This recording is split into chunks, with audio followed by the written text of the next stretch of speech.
Hello and welcome to this week's episode of Vampire the Masquerade Beyond Armageddon.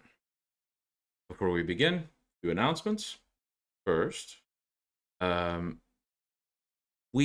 some members in our group, have written a book, namely Amalia. That book is called Sabbat the Schism. It got a fairly recent update, so go check it out. Got plenty of new things, restructuring, coat of paint. It's good. Link in the description. Go check it out. Secondly, despite a few difficulties in development, things are back on track, and the new book, Roads of Enlightenment, should be coming out in estimated date next month, within that time frame.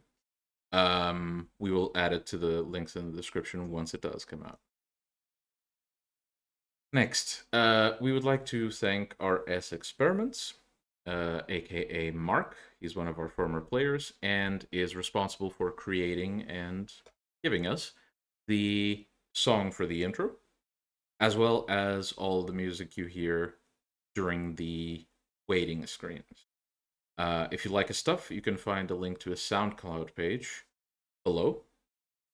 And lastly, if you do like this episode and you want to see a bit more or catch up on previous episodes, definitely subscribe to both our YouTube and Twitch channels, Erise Games. We have all the backlog of episodes there on YouTube, and we stream every week, every Sunday at 7 p.m. Central European Summertime, 10 a.m. Pacific, and 1 p.m. Eastern. Without further ado, let's get into this week's episode of Beyond Armageddon.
We roll back the clock a week past to that night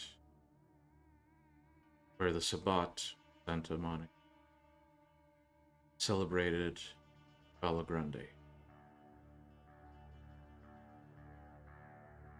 Abel leaves the cruise, and the party continues throughout the rest of the night as planned.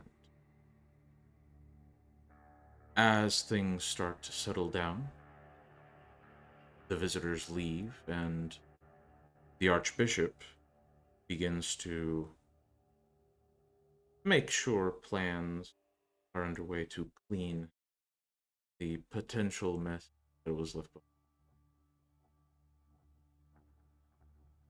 Begins to head out, being followed by her paladin. As they walk back to the shore, begin to make their way to their car,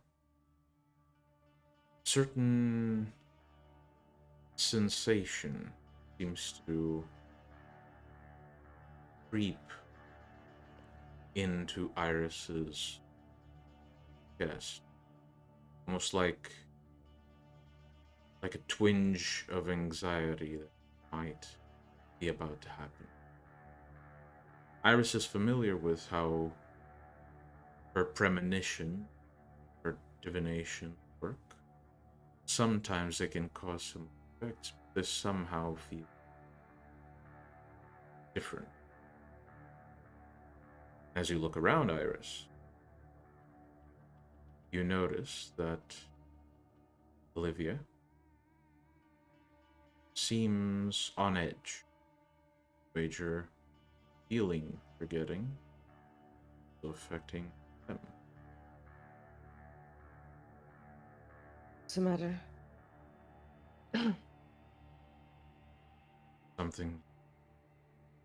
Something's wrong.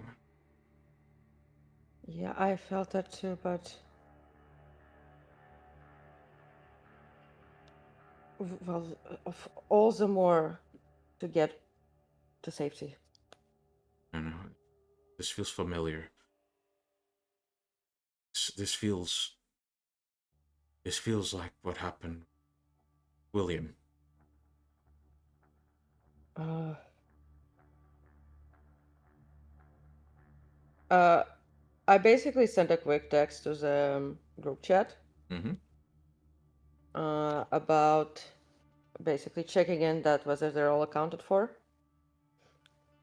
Within about 3 to 5 minutes, you get responses from all of your packmates except Abel. And the moment you, in those few moments where you're staring at the messages, trying to just hope that something comes through, Abel's not this responding. feeling hits you like a heavy boulder falling on you. It is a crushing, anxious feeling of desperation. You can tell there is mortal danger threatening Abel's one in of your danger. packmates. Everyone's accounted for except Abel. We gotta find him. No, it's it's almost sunrise. What if he's We outside? need to. We can't lose someone else, Iris. We can't. It is. And what if it's a fucking trap for both of us? Think of our goals. If this is a trap for both of us to lure us into a place where we're not going to be able to get out of before the sun hits, we're both dead. Do you realize what that's going to do to our plans on taking out Enoch for the entirety of the map? Nothing. I have the key. Like, what are the chances of anyone else getting? You are currently one of our most powerful warriors against them. They take out us both, and the cause suffers for it irrevocably. Perhaps so much that this will be a checkmate. We have to do something. Listen, I can have my ghouls look into things. I can text Jack, he has a girl. We can do things during the day, something else. But we need to get to safety right now so that we are able to help him. We didn't feel right now that he's in danger, but he's not dead. We would know.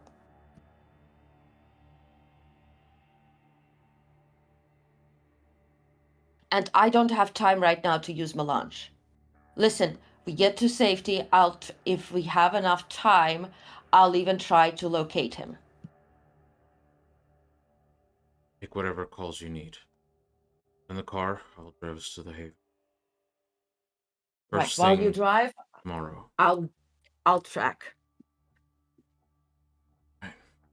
And you get in the car, and your paladin drives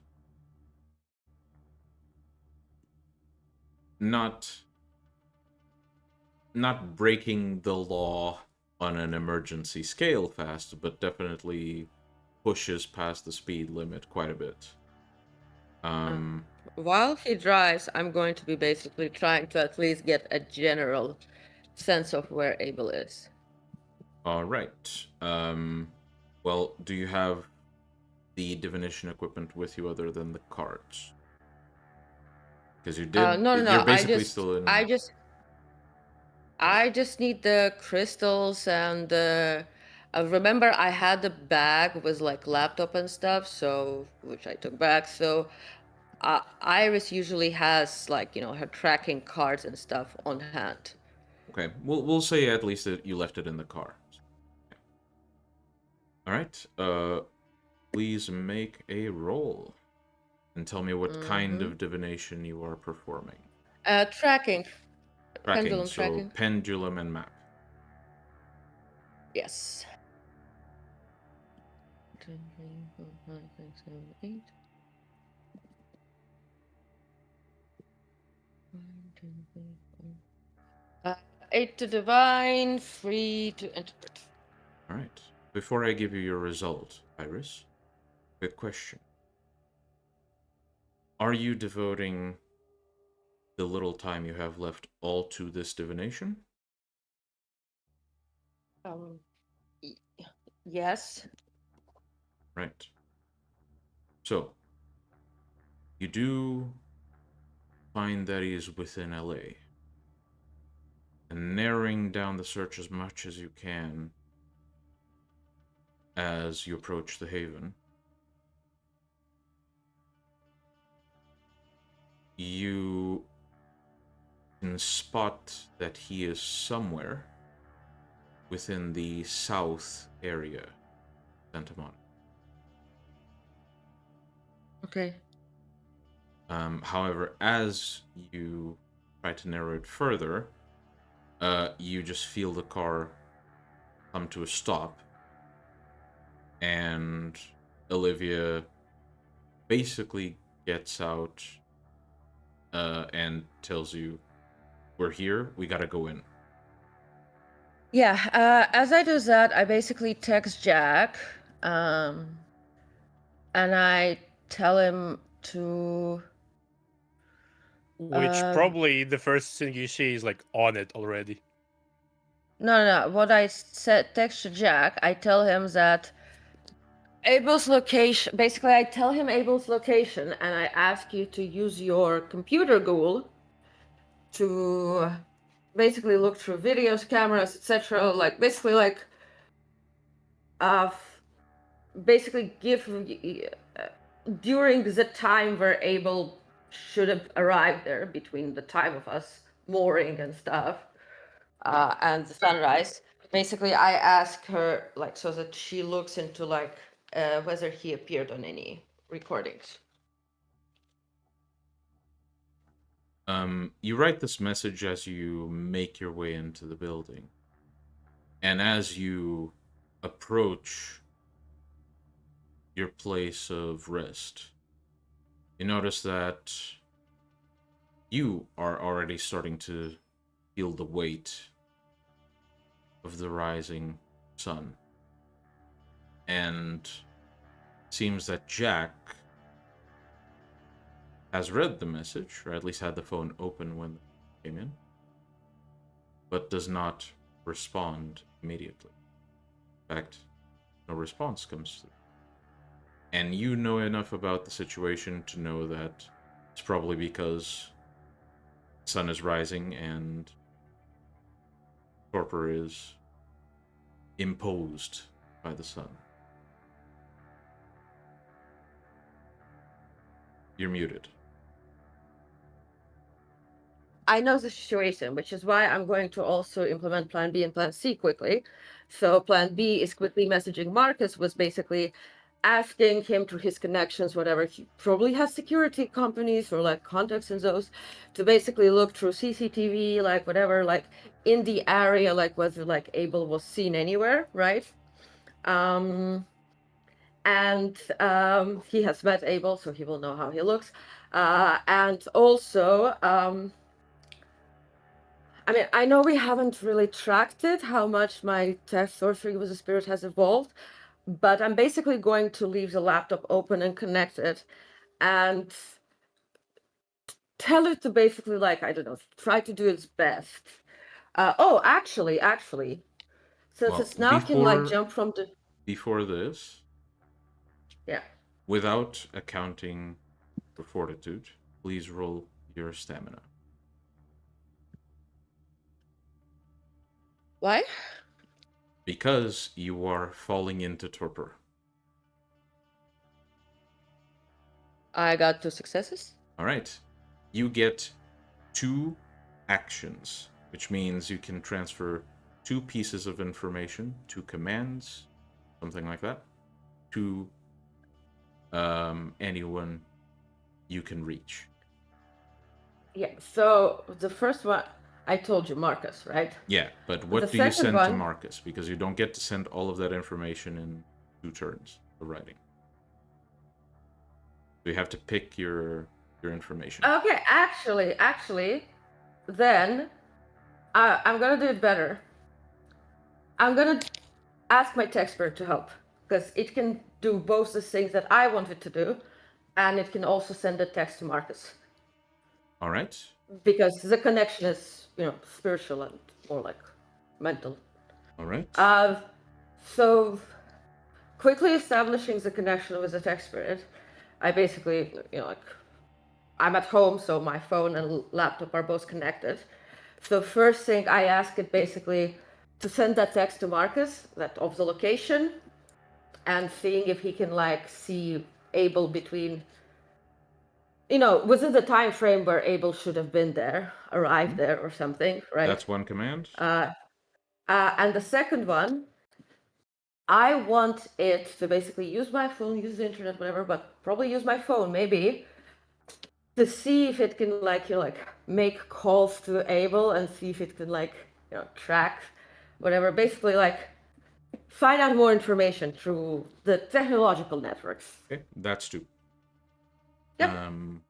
Yeah, and as you explain this, your spirit, you just fall to one knee without really wanting to, without realizing why necessarily, and your entire body feels heavy. You can't even really process what you're seeing anymore, and the next thing you know, you open your eyes on the floor of your haven with the laptop open on the table and your phone buzzing with missing messages. Okay. Or not missing, unread messages. Mm-hmm. Jack, in the meantime, you also awaken Mm-hmm. and you actually read what Iris sent you. Yeah.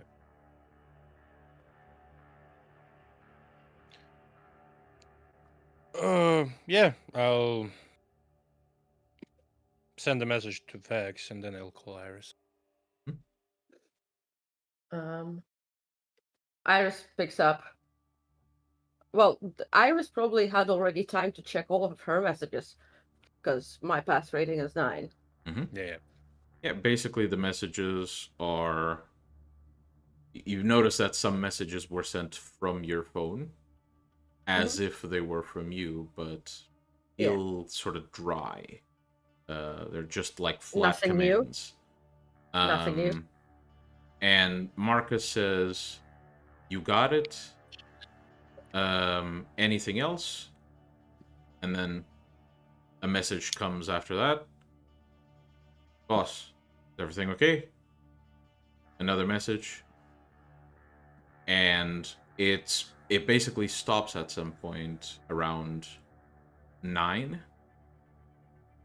And then messages started being sent about like 30 minutes before you woke up, basically trying to check if you're okay. Yeah, I'm just gonna call Marcus and because before Jack calls me, there's some time. So I basically call Marcus. Um, yes, Marcus. Oh, When he picks up, yeah. Marcus, do you know that old story about night owls? I'm not sure. Everything's okay, right? Of course, it just when the sun is shining, I am sleeping. I understand that, but no messages kind of got me a bit, well, Well, nervous. I can't reply if I'm not awake. Yeah. Just Either wanted to way, make sure everything's okay. no, it's all right. By the way, did you manage to get any traces tracks? I found a few things that might be a bit suspect, but nothing conclusive. Well, I didn't no, see that's him. who Basically, did you see? that's the main thing I can tell you. He was not out on the street when I started checking. You checked within that time frame that I told you. Yeah. Okay. Well, given the fact that we can travel in not in wait, what's that word? Not inconvenient, the other one. Non-stereotypical ways. Non-conventional. Non-conventional, yeah. Could have used an unconventional method of travel. But you said you had something.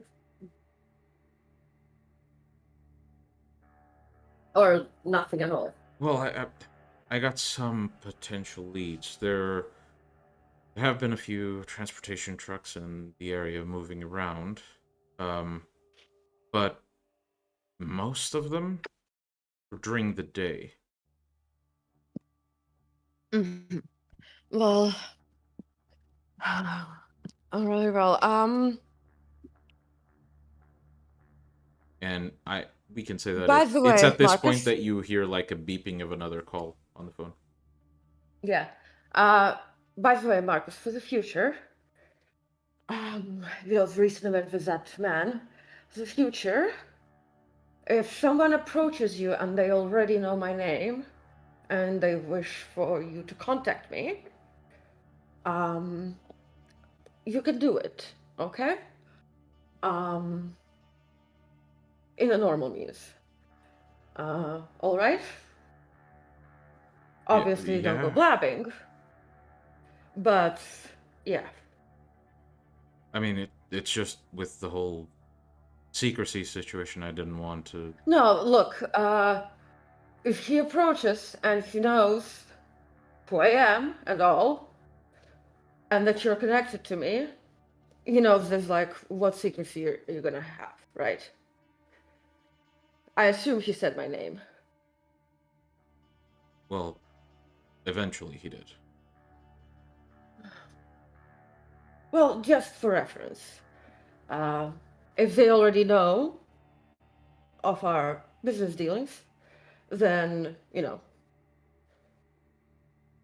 being very uncompromising would be more risk to you. All right, noted.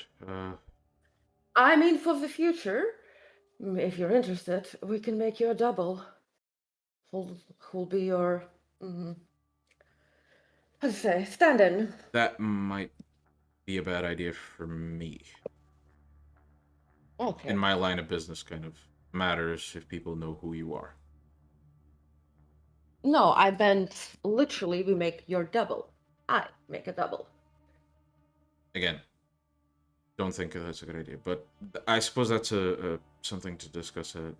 Well, either way, send whatever suspicious things you've noticed over, I'll do my analysis. Yeah, of course. Okay, and then I pick up the other call. Yep. Or called back. At this point, yeah, Jack, Probably Well, like there's gonna be a writing on the wall made of shadows. the Busy? the line was busy, and as you like turn off the call, the phone vibrates with Iris calling you back. I pick up. Right. So Right. we felt Vex last is night on something. it. Okay, good. Well, Marcus's contacts didn't find any, didn't catch Abel in the area at all. But what I realized right now, you can use clairvoyance. That is true. Like you get you can hear that Jack is like on the loud, probably changing. Just give me a moment. you do that while I'm gonna put your loudspeaker. I'm going to check whatever if my tech spirit managed to get anything. You do that. Right. So let's handle Jack's clairvoyance first. Perception, empathy. Hey, listen. And I imagine you are focusing on Abel. Yep. Mm-hmm. It is 3 successes. All right.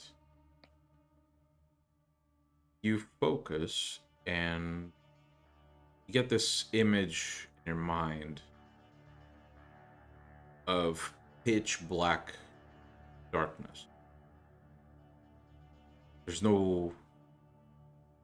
Whatever air you could inhale is to try really, really hard to inhale any. It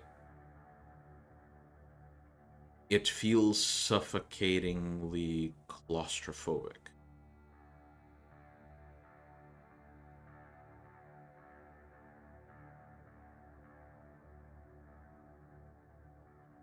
Well, if Iris is still on call. I am. Good news, he's not dead. Bad news, I have zero fucking idea where he is. Like, Why? It was a button up the shore that just described the place. Sorry, can you describe it? Jack. Yeah, imagine like underwater, probably. Feels like underwater. Can you just describe your sensation in detail? Well, it feels like the most claustrophobic shit you ever gonna experience. Okay. Air is fucking hard to breathe. Okay, he could be buried somewhere. Okay, so he's probably staked. Okay, then okay, listen, convene here. We'll go out with Olivia in a bit. While you travel here, I'll basically just get a precise location. Or actually, yeah, get here. Olivia will basically take care of advanced scouting. You'll be driving, and I'll be divining a more precise location. Not for the situation, it would sound like good old times.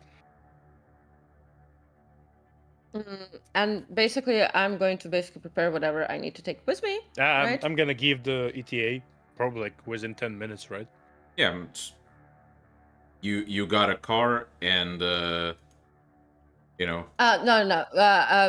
gonna be driving my car because I'm just going but I have to meet arrive up first. to meet up. Yeah.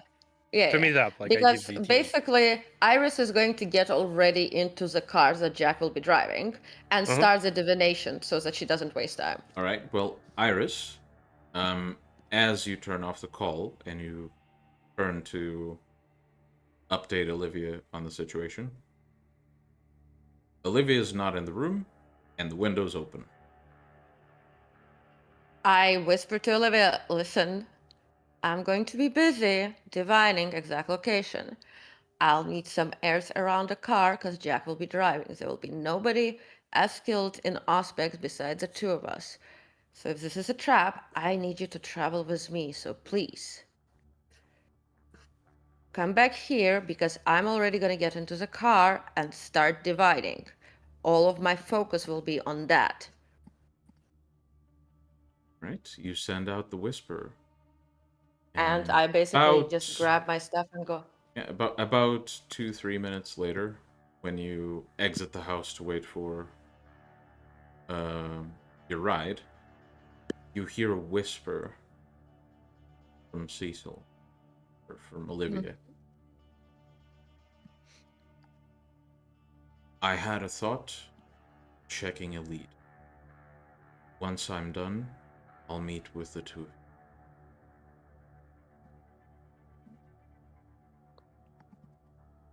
I basically tell her, Jack will be here in about 7 minutes. I wanted to start already dividing so that we get a more precise location. I can't divine and watch out for my back at the same time. Yep. The message goes out in the wind, and as you see Jack approaching and stopping the car nearby, you hear the response. I'm not seeing, I'm in a car dividing. Well, this is while you're waiting for Jack. Okay. But I was planning to start already before he arrives so that he Yeah, can the get head in the start, car. so like we can get the general area where to drive. Yeah, okay. So you can make your divination roll, but basically, Jack, as you arrive, you stop the car, and Iris, as you focus on your divination, eventually you hear this whisper.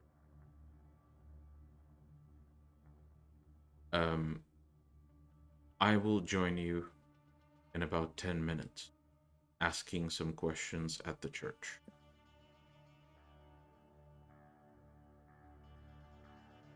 Okay, so I got 7 to divine, 4 to interpret. Jack's a lazy motherfucker in a hurry, so he's just gonna be boop, shadow blinking into the other car. All right. By the way, to make this absolutely crystal clear, Iris, if you are divining in the car and you also want to hear whatever whispers come back from Olivia, the maximum I can allow you is that the window has to be fully open. Otherwise, you have to be outside to hear it. Can I open the window half and have perception shift activated? No, because the reason the message gets to you is because there's a breeze passing you. The idea is that the message is carried in the breeze. Okay. Basically, before I get then into like if you roll back a bit time, so before I would get into the car and start divining, I just say to Olivia that getting in the car and starting divining for concentration purposes, I'm not gonna have windows open next to my ears, so Jack can have it, or just text Jack, basically text Jack. Yeah, while I'm doing that. The same information comes to you, Jack, in a text, but it seems a bit cryptic compared to the clear way I've put it. Yeah, I'll look back at the map. Like, do I have the general area where I have to drive to? I would already have that, so I can so tell Iris, him. You get a sense that Abel is not in LA.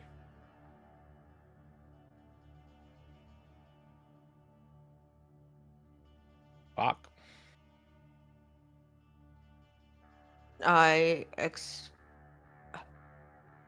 Well, if I would have used first that map, then I'd get a bigger map, US. All right.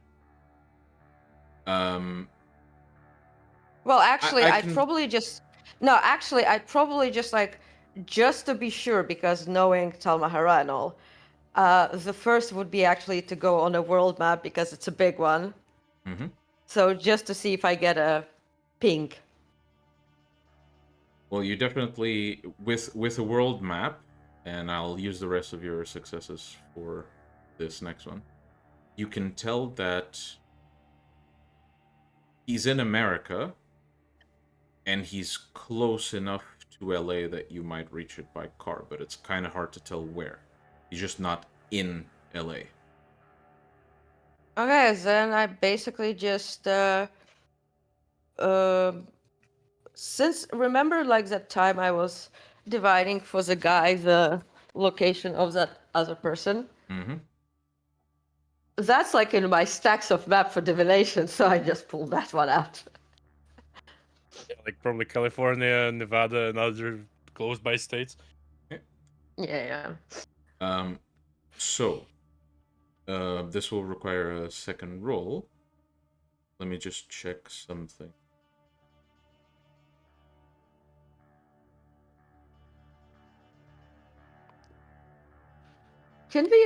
I was thinking, can we maybe like simplify the roll? Because I'm rolling two like to divide and interpret and Just tracking. roll your interpretation.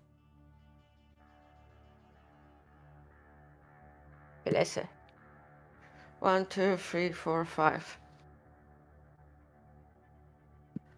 All right. Well, you basically can see that he is somewhere within the Mojave Desert. Of a desert. Shit.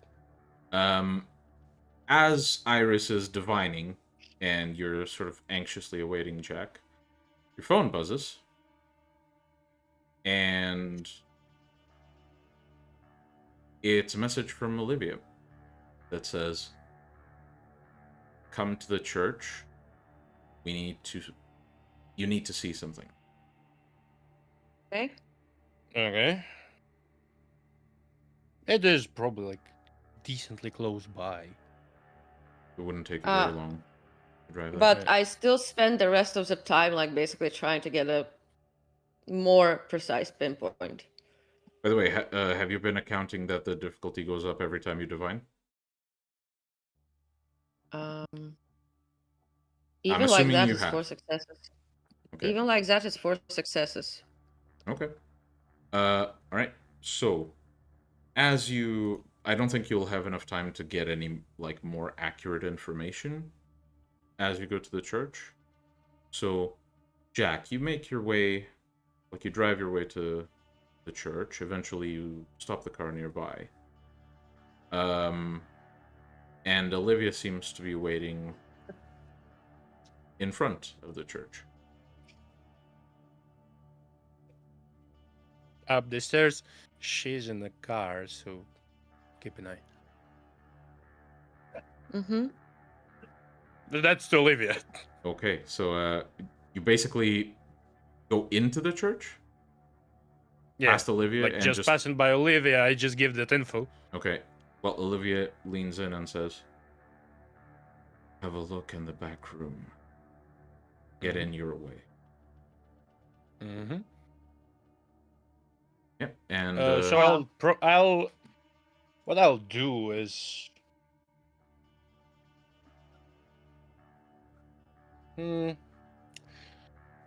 I'll walk there, and if the getup decides to stop me, I have means to get inside.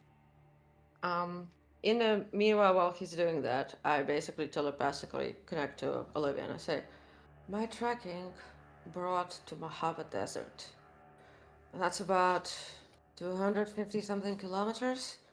By car, that's like no way reachable. But for you and me, that's an hour and a half travel.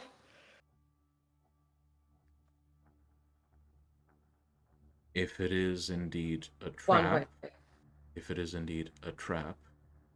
not going without backup. It's true, but it's a 3-hour ride there. I can go ahead Give or to take. scout and keep you. But we are all going. It's okay, Olivia. It's about 4-hour drive for those of us cannot travel like you and I. Was he 4 in hours danger? one way. From what we discern, look, we didn't feel him die. We felt dread. And, well, from Jack's perception, my guess is that he's staked. If they kept him staked and moved him during the day to the Mojave Desert, and they haven't killed him yet, I think we have, at minimum... So, Well, a drive is fine. I'll go ahead and scout it.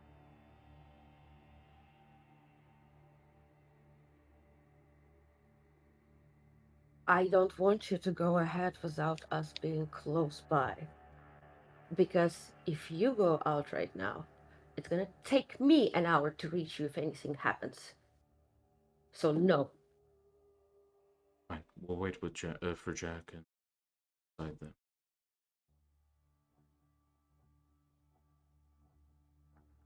With that, Jack, you enter the church.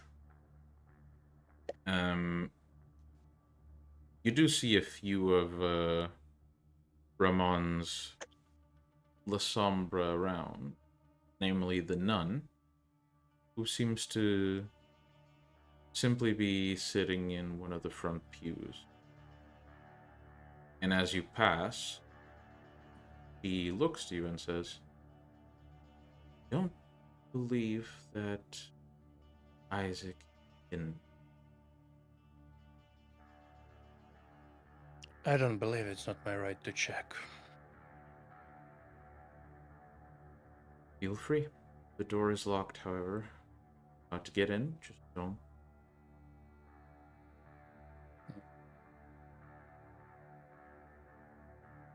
I'll go to the door. If there is a shadow, I just blink there because it's cheaper on blood, honestly. Yeah, so you just glance behind. No mortals are within your field of view. So you very quietly make your way in. And it is a mess in the room. There are... First of all the clutter that Isaac keeps in this room, a lot of it has been thrown around. There's a bunch of documents on the floor. There is some broken furniture. But the more alarming thing is that there is a number of pitch black claw marks on the stone wall. Fuck. And there is essentially a splatter of blood that has dried by now. Right below them. I will search for a thingy I know he probably needs in a moment. And like I'm gonna check if he has it. The chain that helps him keep it all intact. Alright. So roll me perception investigation. Yep. So one success will allow you to find something. More will give you more information. I will power that bitch. Pelese. Dear God. Alright, so that's 1, 2, Alright. 3, 4, 5 with Plus willpower. Yeah. So you rummage through the clutter on the floor, and eventually you do manage to find this chain with the symbol saw before. The chain itself around part that goes around the neck snapped.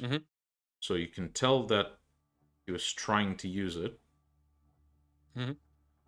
and something like broke it off. I like The tap it with the more- back of my finger to see if the magic is still there. Yeah, definitely still is. You also find a few other things. First, there are pitch black singe marks with what smells like bits of burnt skin on some parts of the amulet.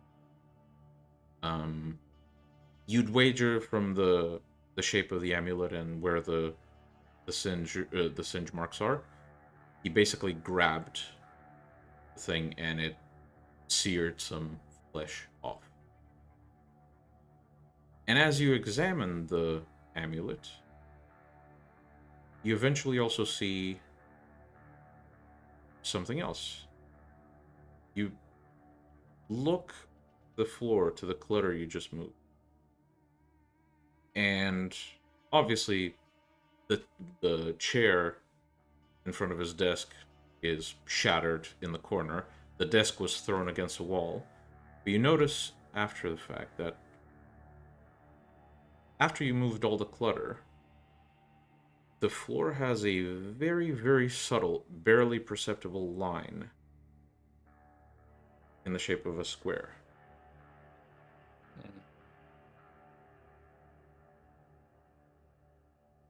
I'll try to like, if it's like the floor slab is able to move, I'll try to lift it somehow. So make a strength and athletics roll, please. Obviously, don't forget the potence dice that you get. Yup. Pelesse. There's plenty of Pelesses built today. 4 successes, I believe. So it takes some, it takes quite a bit of effort, and it takes some finagling with it, because there isn't really any solid part to grab this lid, but eventually you pull this stone loose, and underneath there is essentially a tunnel dug straight down with a ladder, and at the bottom, which isn't very far down, but like you could jump down and be fine. At the bottom, you spot Isaac kind of pacing and kind of holding himself like this, and huffing and breathing quite heavily. You're okay down there.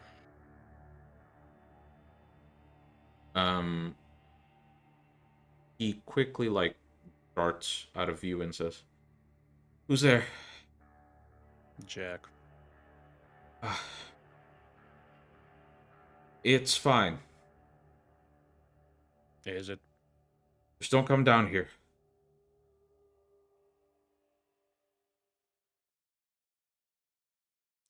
How bad is it? I'm dealing with it. Does it sound like he's dealing with it, or he's trying to deal with it? Like, with no available ant inside. Hard to tell just by, listening to his voice. Need any help? I'm fine.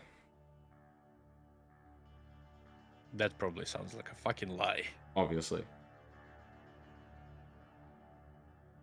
Isaac, do not be like a basic clan bitch and ask for help if you need it. Fine, get down here. Just don't make too much noise. Uh-huh. I'll put the lid back and then teleport downstairs. Yep. As you make it downstairs, Isaac basically turns in your direction slowly, clutching his arm while very clearly shaking. You look to his face, and most of his face seems normal, but there's this creeping set of blemishes that reaches towards like the top of his head. And a lot of the beard in that side of his face has turned basically pitch black. It almost looks like it's been burnt. And as he, sort of with a degree of shame and very clearly agitated, like, he moves his hand away, his arm looks like it's... First of all, the skin looks almost like it's made of bronze. The tips of his fingers extend in these very curved claws. And the entire arm is covered in the same types of runes you saw before. And there's something poking out that is pulling, like it's pushing at the clothes on his back. It seems to leave this sort of, like, this type of shape on his back. Something be spiking out of his back. Yeah. Back. Yeah. Now, how can I be of service? I'm handling it. Something happened. I had it under control when this first happened. Thompson is... When did it happen? I hope it was worth it. Did it happen when I tried to fix Gabriel, or did it happen yesterday? You did fix it. Yes. I'm just handling the rest. Yes. Did it get worse yesterday? It got worse yesterday. Right before... Right about an hour before sunset. Yeah. That's probably has something to do with Abel. He's missing. Can do something. It might help, but do you have my amulet? It's upstairs. I can grab it. You do, and in the desk there's a stake. It's made of metal, but it should work. It's special. Use that one if you have to. Okay. I'll just blink upstairs, Mm-hmm. get what I need. Probably like grab the amulet in my jacket. Yeah. Because I know it's supposed to burn everything like a bitch.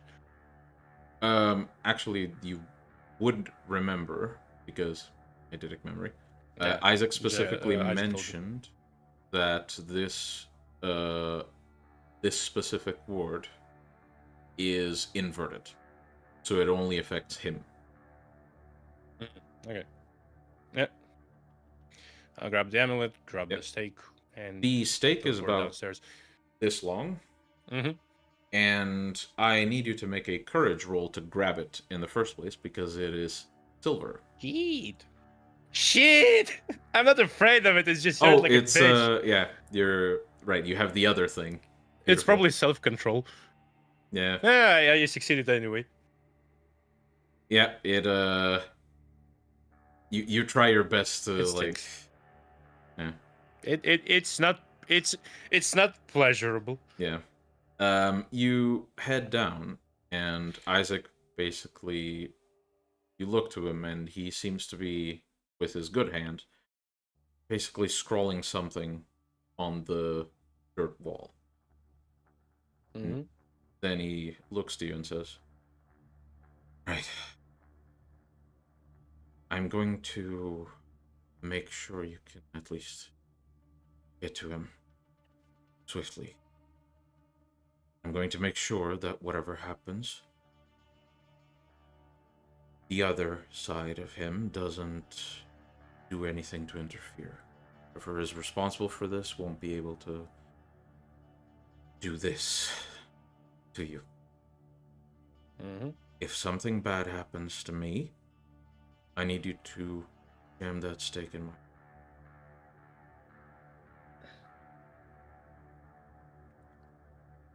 You can use the amulet. Okay. He puts both his hands on the scrawlings. And you see this slow buildup of dark flames begin to etch itself into the symbols.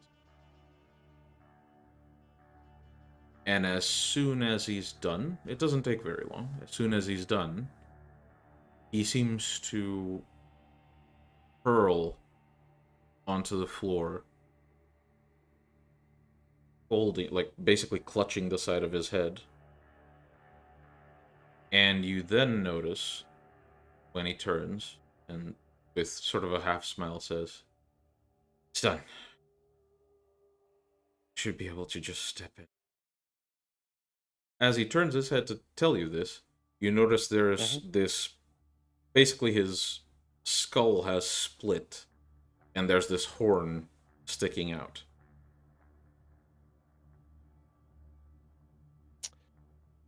You don't mind me, right? You look a bit horny. Just don't go by yourself.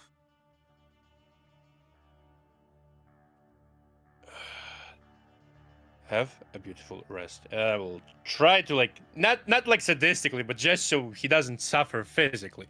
More of it. Just stake him. With the stake? Yep. Right. What is a fucking hunk of silver?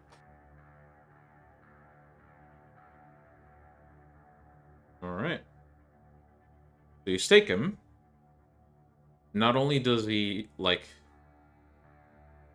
become petrified like, you would expect a Cainite from a wooden, specifically. This shouldn't work with a silver stake. As soon as he becomes petrified, you see this, like, you hear this really, really loud singeing sound as smoke is coming out of his chest. I message Iris to go to the... Iris and Olivia to go to the Isaac's office. Cutting back Yeah. out to Iris and Olivia. Iris, you get the text from Jack. Yeah, I tell, basically I tell that to the, I tell that to Olivia, and we go. Alright. You find a discreet spot and allow the wind to take you to the location. Jack, you step into this scrawling on the wall, and as you make contact with it, you just feel... I'll wait for Iris and Olivia. Oh, okay. So I'll wait for Iris and Olivia. Iris Like, and they don't Olivia know are going there is a fucking into the hole church. in the floor. Yeah. Not to... Okay, sorry. I misinterpreted I what told you them were to sending. go to Isaac's office. Yeah, I told them to go to Isaac's office. Yeah, I misinterpreted what you were saying. My bad. Okay. Oh, okay. Iris, you and Olivia make it inside. Yeah. Obviously, the door is locked. The back room. The nun seems to eye you a bit sideways, but otherwise is fine. Apologies.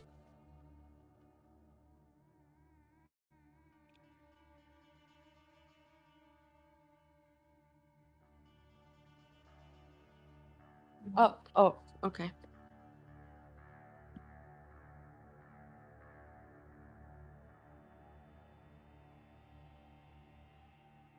Apologies for that, but basically, Iris and Olivia make it inside. We'll skip the whole how they get in the office because I'm sure they have their means. Getting inside, Jack, have you opened up the basement? I can drag them through the shadows. All right. So we'll say that happens. And 3 of you prepare yourselves. Go through whatever Isaac has created. We Does it seem will. familiar to my way to go through the abyss? Or like menially? Sort of. Iris, you were gonna say something? Well, Iris would actually be like, what is this? Is this safe? Well, first, Iris, you are faced with the state of Isaac.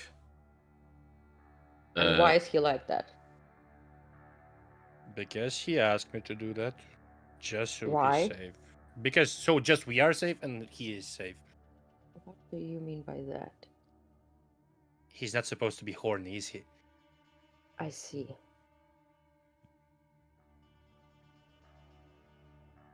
I like the bad type of horny. I see. We'll fix him up after we get back. Okay. 1 second. Iris.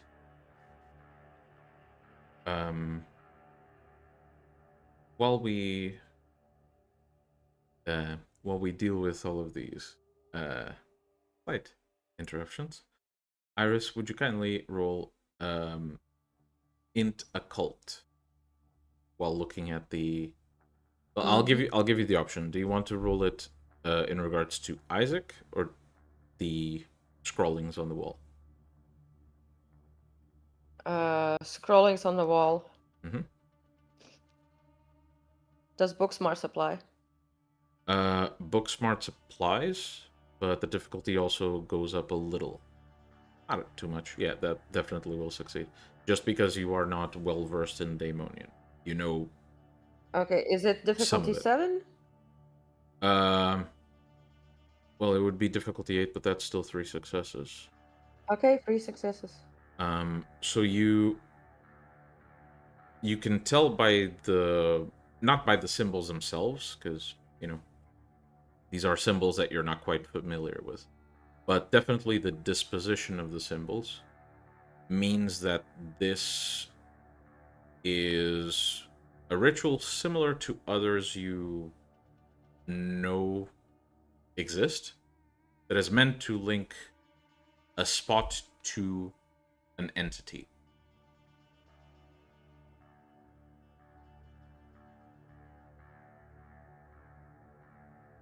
Okay. So, Jack and Iris, do you head in?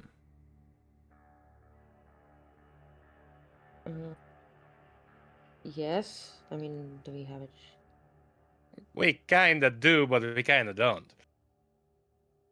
Well, Yeah. I've already divined a lot, so I'm not gonna do it again.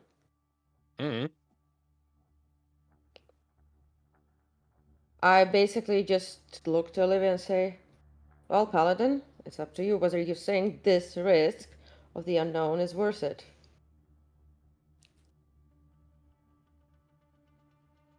I'll go first. Olivia steps close to the scrollings.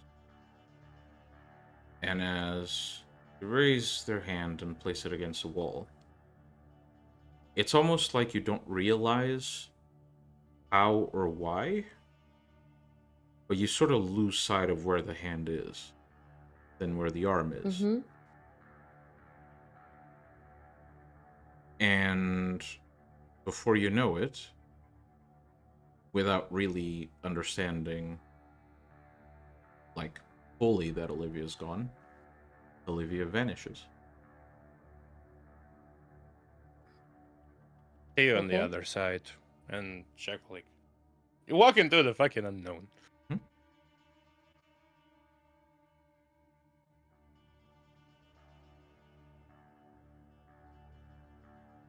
Iris, do you follow? Yes, I do. All right. As you head through,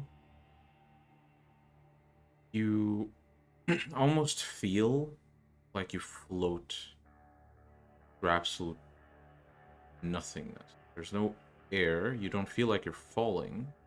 Exactly. You feel gravity at all. You eventually do feel something solid for your feet. And with a blink, you realize you are within a cave system. All right. There are scrollings behind you on the cave wall. You are Yeah. within a cave system. It's dark, but Olivia has taken the liberty of getting some light. I have eyes of the beast.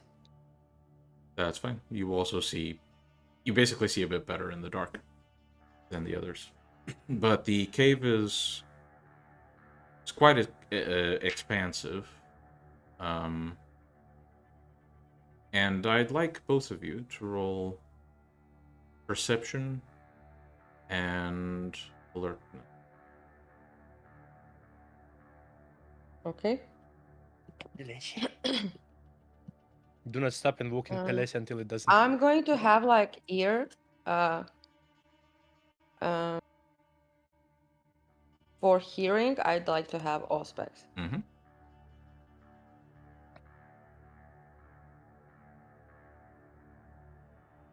Or maybe just general, just like the two. Yeah, I'll probably difficult go for the general difficulty -2. All right. Yeah.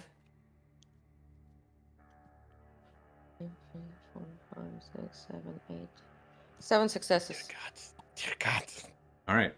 The first thing that hits you is this smell blood.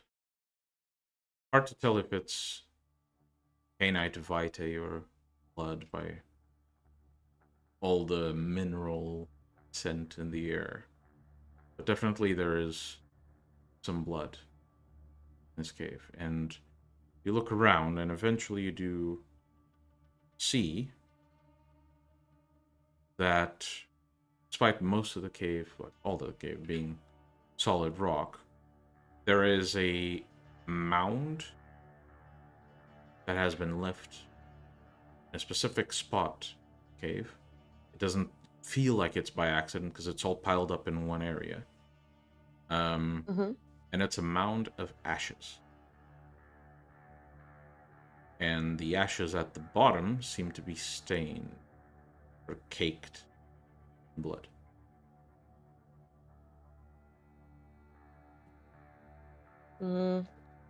About the ashes, can I use spirit touch in them? Is it like, does it look like vampire ashes, or is it like regular ash? Well, it's a pile of ashes, almost like it goes almost as tall as a person, so it's not a small amount. Kind of hard to tell if it's remains or just burnt remnants. Okay, then I'm not gonna do it. All right. What do you do?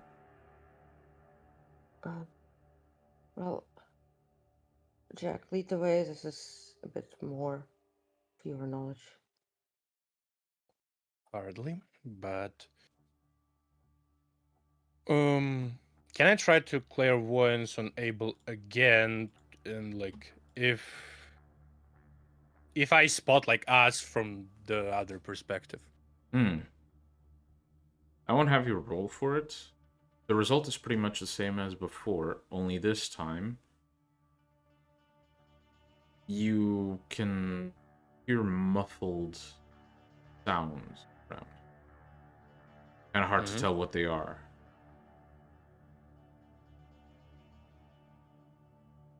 I'll just to make it distinctive enough sound, I'll just go on YouTube and like play some audio clip.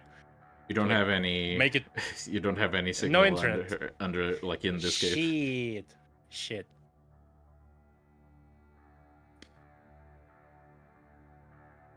Out of curiosity, can any of you whistle? Never learned. Why? I'm trying to pinpoint where Abel is.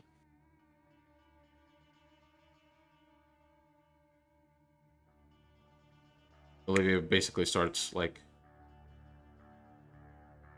clicking her fingers, and By the way, in this place, is there any life? Actually, wait. Is This is like a There's a are there bunch of any rocks. in this Actually, I'm place? sorry. I'm sorry. I forgot. Rocks apply too. Yes. We're in caves. You know what? There's a lot of here. Yeah, Rocks. Fucking stones. Yeah, I'm gonna do my activation roll for the thing because this Mhm. is another place. The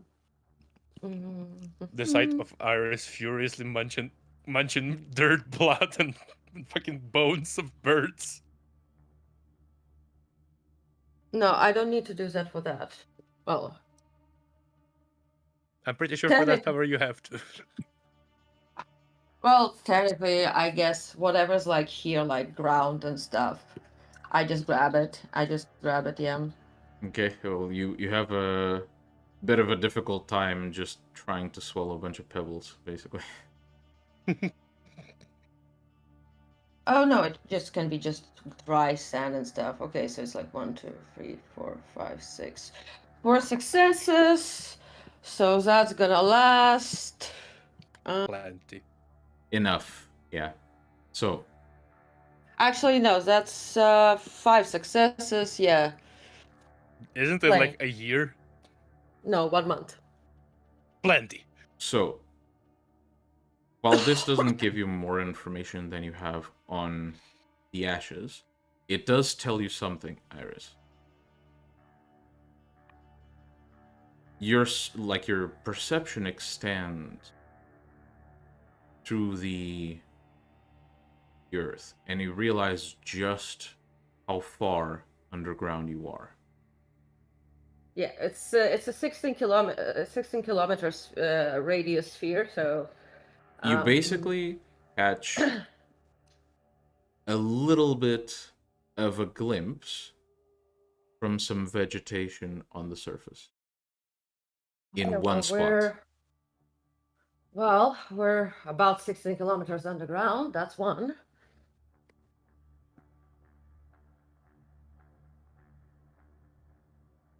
That is. But on the bright side, what a good thing that stones have. Actually, I'm just gonna quickly By the way, does my perception help me maybe detect Abel anywhere? I mean, if he's anywhere in this room, It's 16 kilometers in any area. yeah, you don't in see any him direction. anywhere else, so you would assume if he's anywhere in this cave system, probably in the ashes.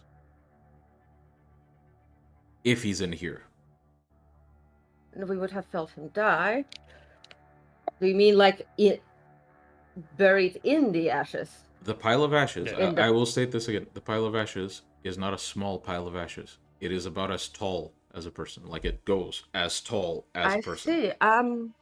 I'm just gonna use Way of Wind to blow it away. Alright, I have to make a roll.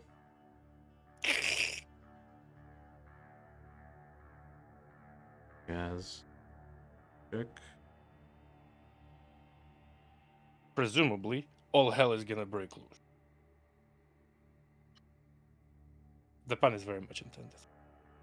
That is 10. Okay. So, use Way of Wind, and it is really, really, like, you feel that you have to do way more effort down here, just because there are no actual breezes in this area. You don't have access to the outside, really. So it takes you more effort, but I'll allow it. You create this sort of gust of wind forward, and the ashes begin to be blown away. And as they are, you eventually spot definitely the surface of the same outfit Abel had in Bala Grande. Mm-hmm. And as the ashes continue to be blown away, you also notice that there is a stake shoved in his chest. And eventually, when you uncover his face and his hands, you see this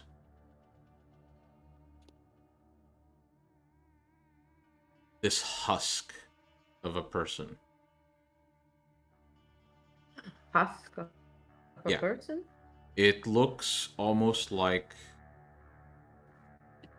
a mummy.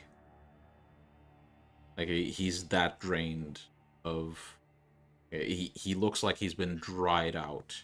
Oh, you mean Abel is strange? Yes. Okay.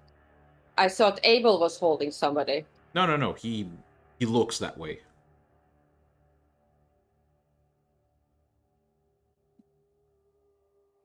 Right. Okay, I'm going to use my awareness to see if I can, detect any magic, spells, whatever, something. And I would assume Jack Basically, does the same. Like, the sense is probably not pinging because Does- not human magic, that magic. does discerning apply? Yeah. Because you're not just trying to identify the detection of it. You're trying to Okay, regular difficulty or increased? regular. 6 successes. Mm-hmm. 4 for me. So there's twinges, something mystical happening here. The weird part of it is not that there's bits and like the aftermath of some magic here. The weird part is both of you detect it.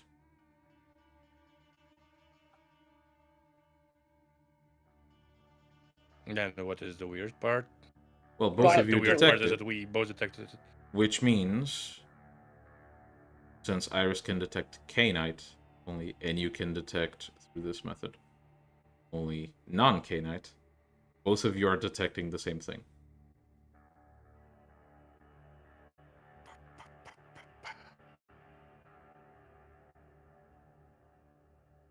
I mean, I was just using awareness, so that's just, it doesn't matter what kind of magic, it just.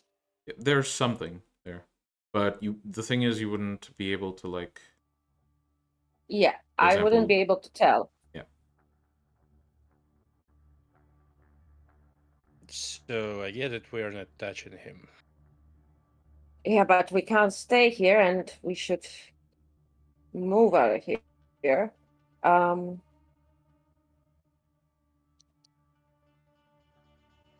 Unprompted, Well, Olivia begins to walk towards Abel. Olivia, don't. I do feel quite a bit of living magic over there, so I wouldn't if I were you. We can't Olivia? leave him here. Yeah, listen, That is I true. have. Listen, what about. Listen, my way of nature Coldonism allows me to summon an elemental.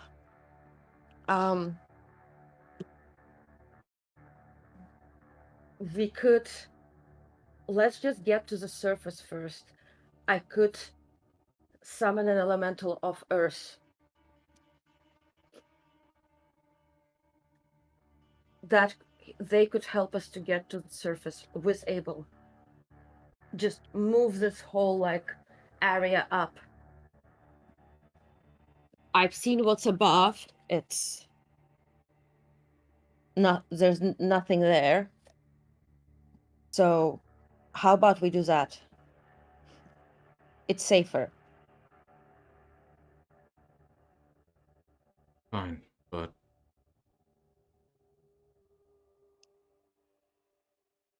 Okay. Just get it done. All right. Just a second. Let me just double check something.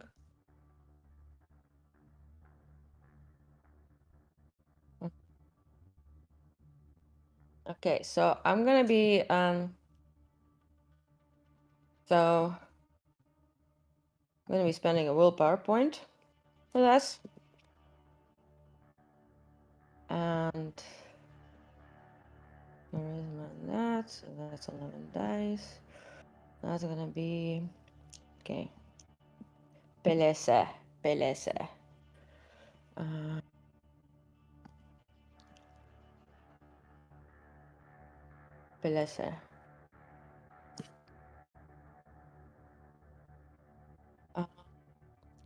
In the meantime, I would try to connect telepathically to Olivia. Pelese. There would be no interference. Okay. Should we ask our employers about that? Ask who? Employers. Our employers or her employer? What did you say? Our employer. Like in my case, mine, and Olivia's case, Olivia's. Okay, so I got 2 successes because I spent 2 willpower points, thank God. Mm-hmm. And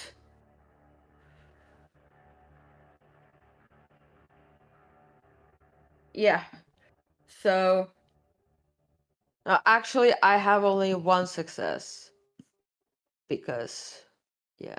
All right. Which means I summon it, but it does not.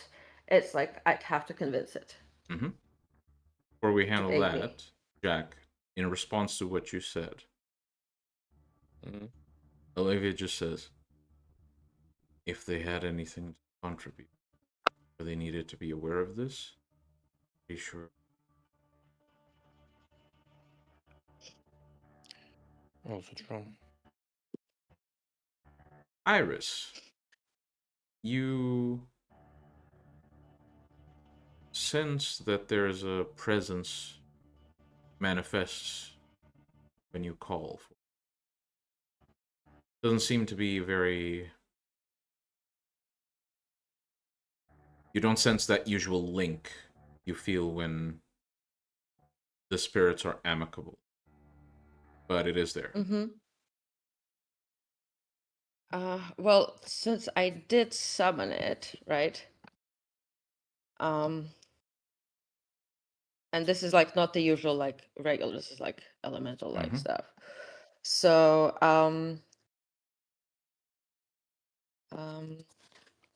I try to reach out.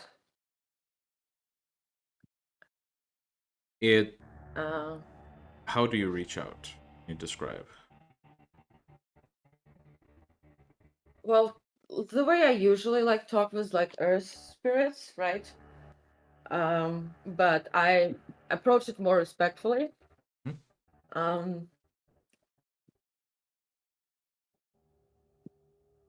So basically extending the greetings and asking if it would be possible to trouble it for a little help with getting some things that doesn't belong here out from beneath the earth.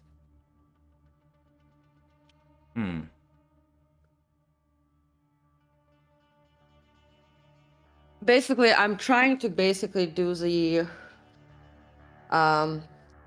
there's the raise elemental like ritual. Yeah, I know what you're trying to do. Because if I had more successes on the previous one, I could just ask it to do this. But yeah, you have to convince it. So yeah, it's here, it's good. But it basically like you sense its inquiry. Why? There is. Do you feel this? And I basically just, not gesture, but like direct its attention to Abel. There's something on him. We don't know quite sure what. But given the circumstances, this does not belong in nature. We want to get it out, but we can't move it safely. I was thinking that if we just move with the soil beneath it, like in a, like in a round earth ball, right? Then whatever enchantments are on him are not going to get triggered here. And we'd be able to deal with it above the ground. I would hate to leave this here.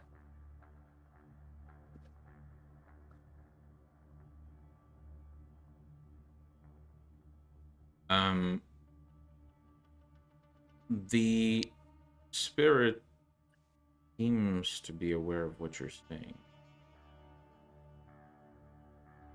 And you understand what it's trying to say when it communicates back to you. It basically just says, no more visitors. Well, the other visitors here. Leave. Can you help us leave with him? I can provide the magic source. Our life force can offset the cost of energy that you have to do.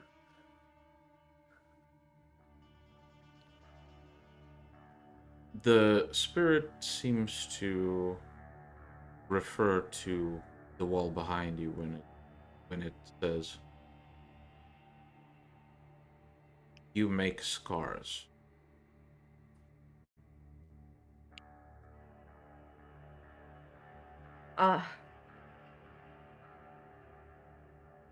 Is it the wall that Isaac did? Yes. At least the place you came through. I will try and mend the scar. Or if time will do so, then I'll just leave it. But do you know how he got? Well, actually, that was probably something that maybe I'd ask from the spirits around. Someone had to put him here. Something. Something. I see. That something is no longer here?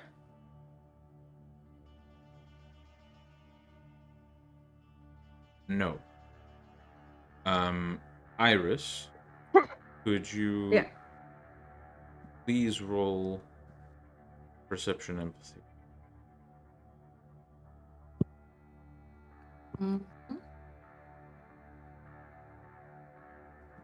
Beleze.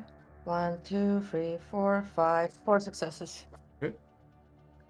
You've been around Olivia long enough to recognize that there's something being held back in their emotions.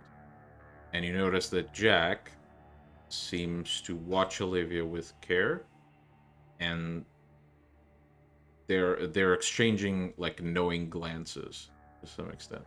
Yeah, that's okay. Right now I need to convince the spirit, so like my attention is here.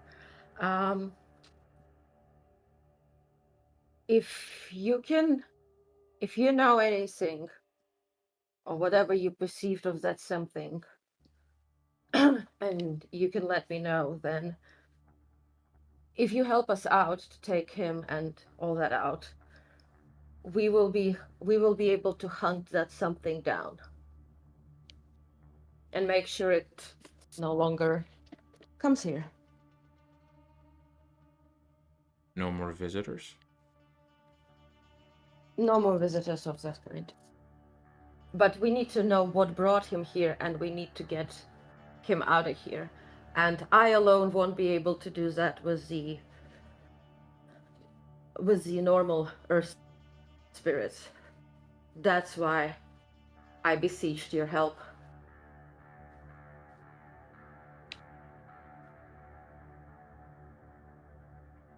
I will take, and I will leave it up. You go. Can you take? Can you take us also up there with him? You go.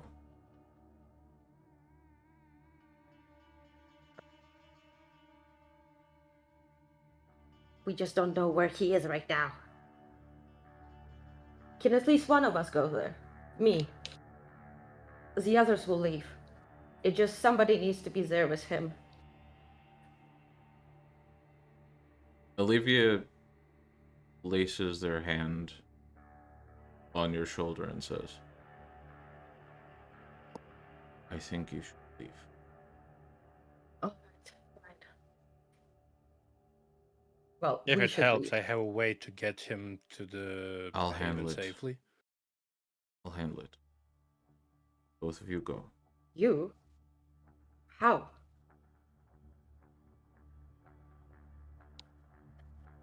Just, I'll handle it. Make sure Isaac's right.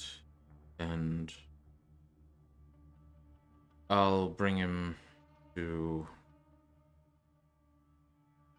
Jack. Do I have Bring to your the library. permission to bring him to the library? Do you need one? Right, to I'm the being library. polite. Okay. I'll meet you at the library. See ya. Make sure your phone is on so I can track you if anything. Okay. And I thank the spirit and I ask what the payment is, basically. How much blood does it want from me?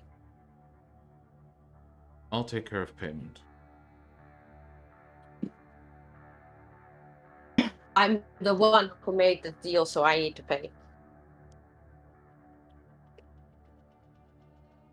Olivia basically Plus, looks back and you sense the... No. Hmm?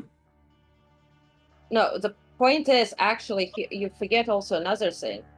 Why would the spirit be fine with Olivia staying behind? Because remember, Olivia, the spirit hasn't given any, like, opinion about what you're saying.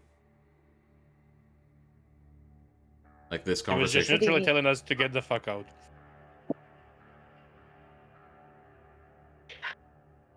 yeah, but I'm asking the spirit what the payment is. So it should, if it's getting Abel out, what is the blood price? Because that's what I pay according to the ritual. You sense the spirit extending Yeah. towards you. And I open my hand, a cut, and let it take. Alright.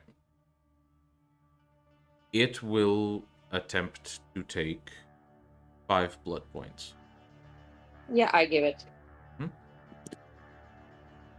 And after that, it basically just says, now you go. No visitors. I just tell it before we leave. You said you saw that something. Just show me what it is. Like basically what you saw, so we can track it.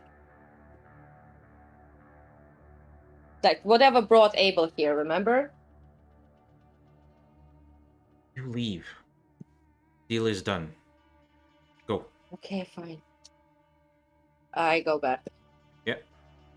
Iris vanishes the same way you made your way here. Jack, do you follow? Yep. Yeah.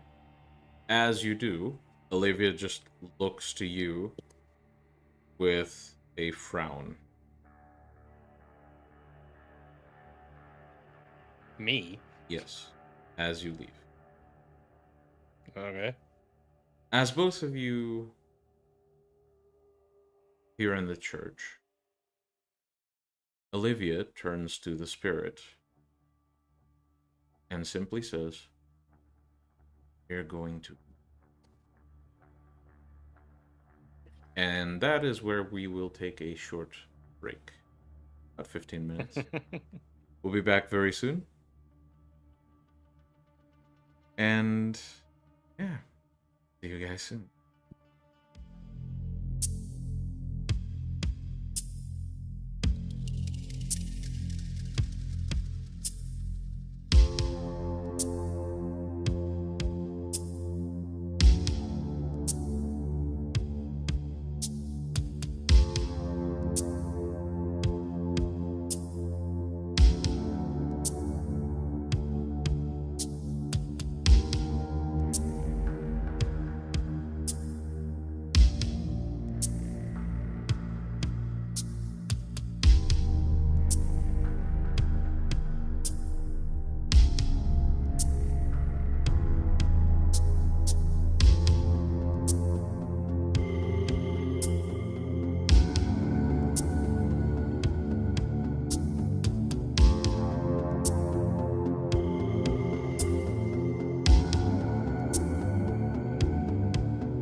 A few nights pass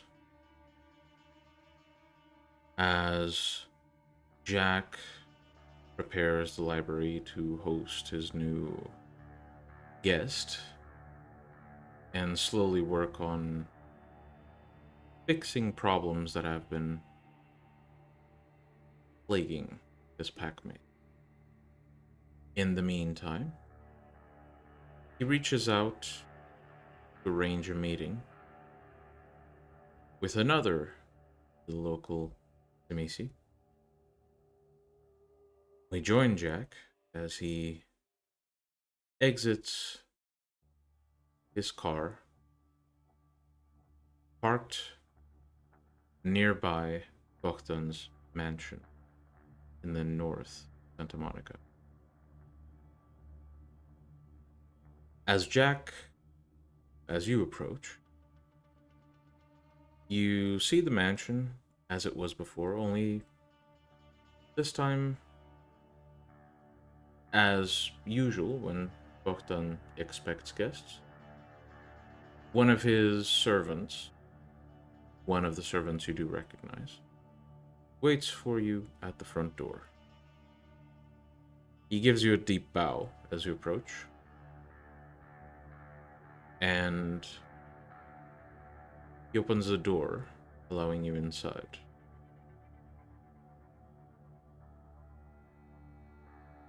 I will probably walk to the place we had our last meeting at.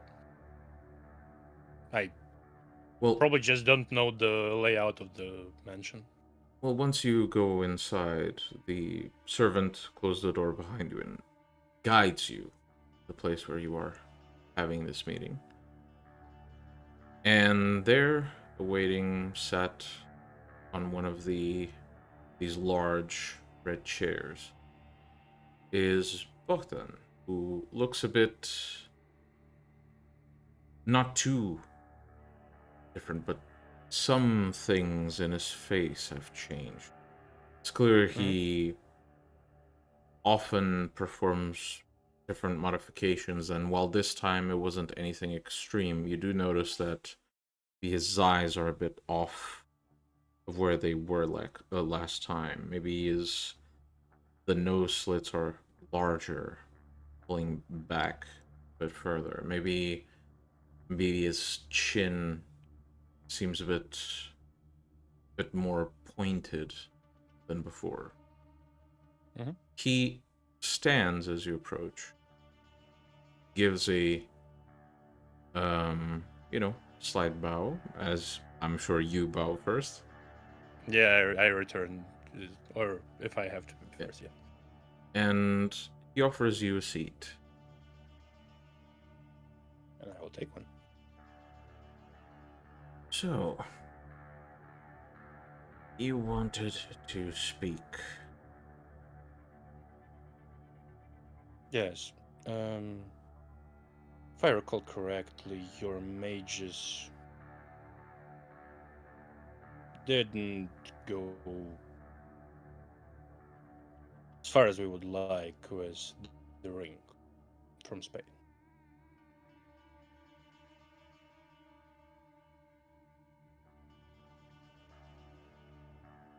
Well, the ring is being kept safe. That is to be expected, but you probably know as well as I do what power is concerned with that ring, and if not you, but say your employer is probably aware about my employer's need for that ring. Roll perception and empathy. Yeah, I know how much dice. Pelesje?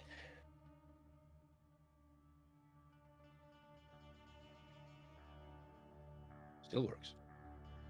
Well, while he's not showing it per se, you can tell he took offense to the insinuation that he has an employer, which you can infer at least a bit from that type of reaction is the amount of knowledge he has or awareness he has about the situation.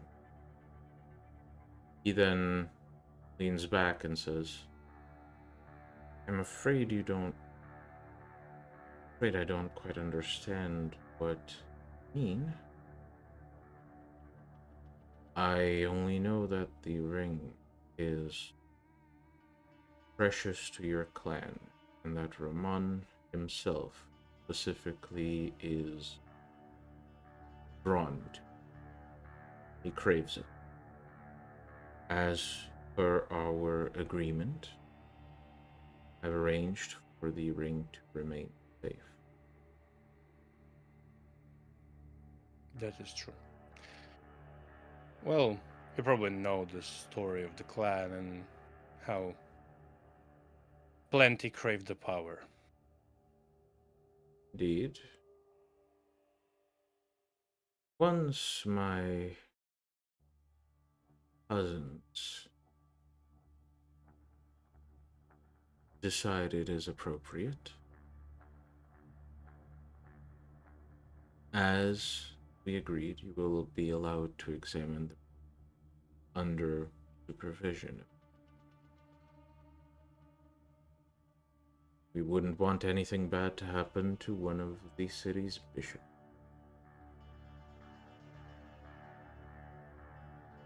Well, I assume the ring would be slightly easier to figure out than the cane. The cane. Yes, Herman had one. And you got your hands.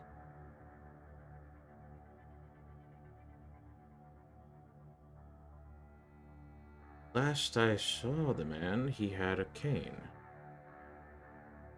Well, he still has it. It doesn't have the power.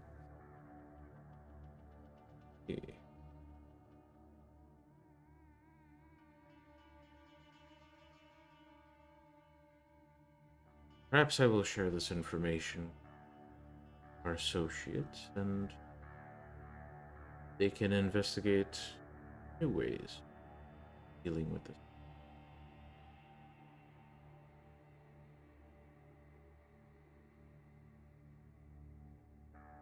I'm pretty sure you'll be able. Would be surprised. Person once said about a representative of your clan to a representative of my clan that the occultist ally, as they called him, I assume would be able to figure it out. Perhaps. Though that is a question we will be able to answer with enough.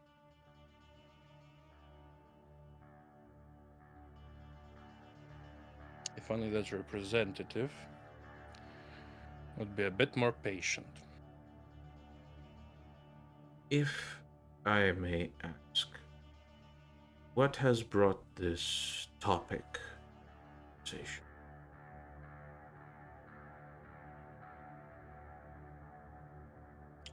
Well, as we both are aware, the eldest is not quite as dead as people would like to believe.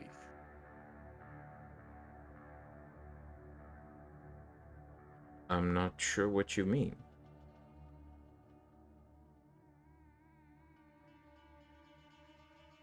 And I would highly advise you to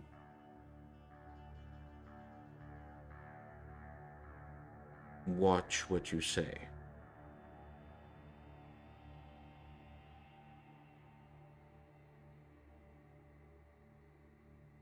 Well, put it simply,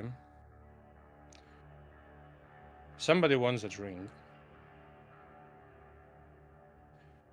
and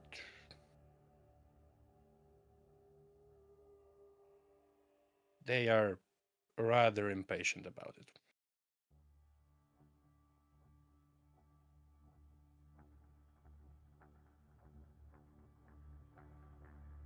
Mr.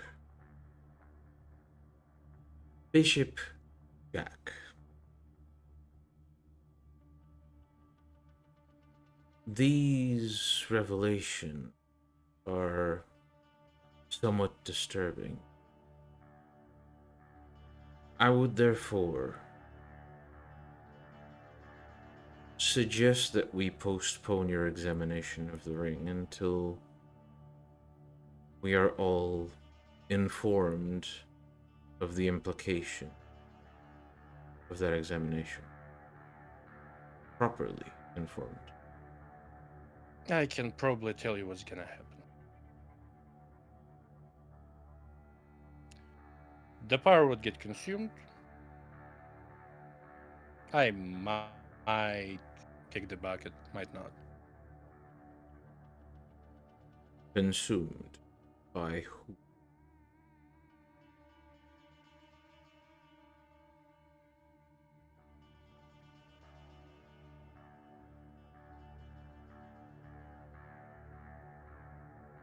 Pretty much by me. Which I don't really want a part of, but you gotta do what you gotta do. I see. So it's a question of personal gain then. Not for me. For who then?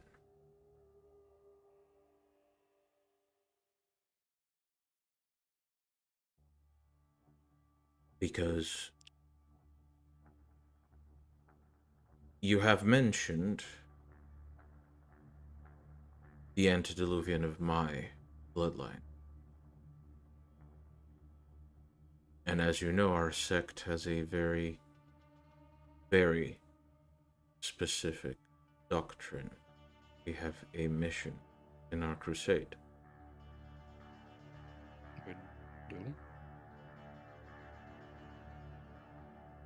Given the fact that you are suggesting that you absorb whatever this power may be, for someone, I am hesitant to continue our cooperation further until I am entirely sure that we are doing this in the best interest of the Sabbat's crusade. Oh, we are. To be sure, as I know a fellow bishop would be aware of,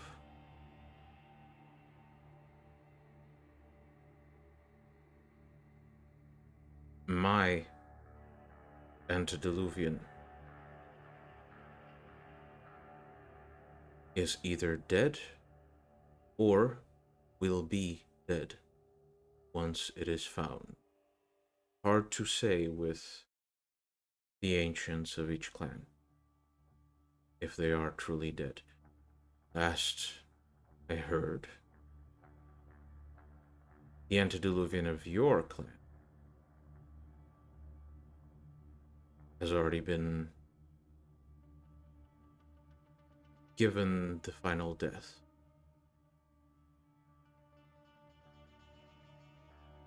If that is not the case, then I believe both the larger Sabbat should be made aware, and I believe you should not be working with such an entity.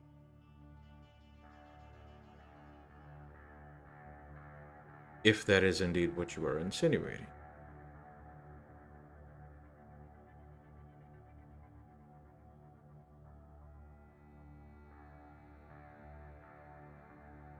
Not really, but rest assured, the power is not gonna go against the goals of the sect.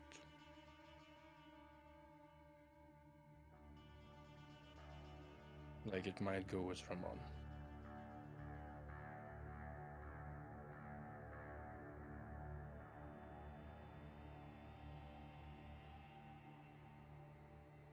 I believe I made a decision regarding this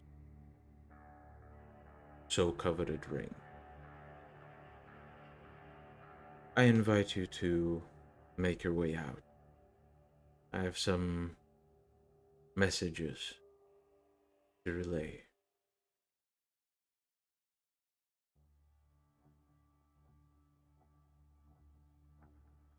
See you when I see you then.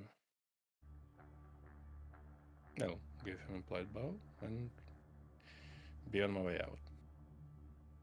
He does not take his eyes off of you as you walk out. One of the servants basically accompanies you to the front door. And as you step outside and you hear the front doors close and lock behind you, you make your way to your car, glancing back to the mansion. See that the windows on the third floor are now open.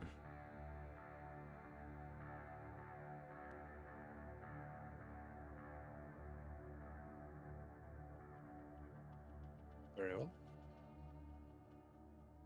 Oh, am I to assume you get in your car? All right. You begin to drive back into the main city as the sensation builds in the back of your.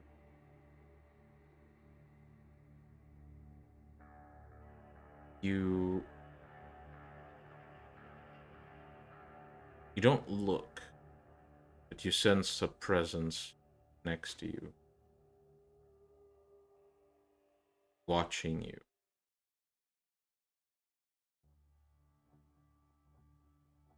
Eventually, when you decide to have the glance, there's no one there. But you know something coming. Good or bad? Hard to say. But in the world of darkness, it often is the latter. With that short scene, you will call this as the end of tonight's episode. We will be back next week, same time as you. Be sure to subscribe to both YouTube and Twitch. Leave comments, suggestions. We read and respond to